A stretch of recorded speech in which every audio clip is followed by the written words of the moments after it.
Simon Carrer eta Charlotte Etxeberri. Eta igo dadila haiekin Ane Elordi, korrikako koordinatzaile nagusia, herria zeharkatuko duen korrikari hasiera emateko.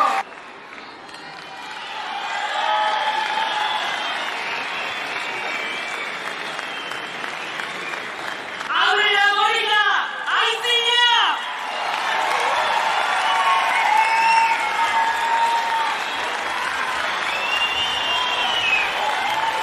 Korrika abiatu da, 24. korrika, akarratzen hasi gaur, martxoaren 19. gaur, eta martxoaren 29. arte Euskal Herri osoa zeharkatuko duen Euskararen aldeko lasterketa.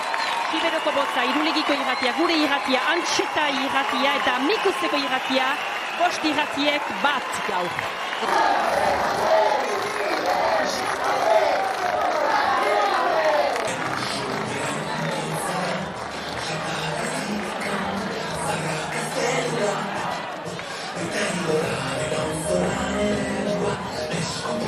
Escura.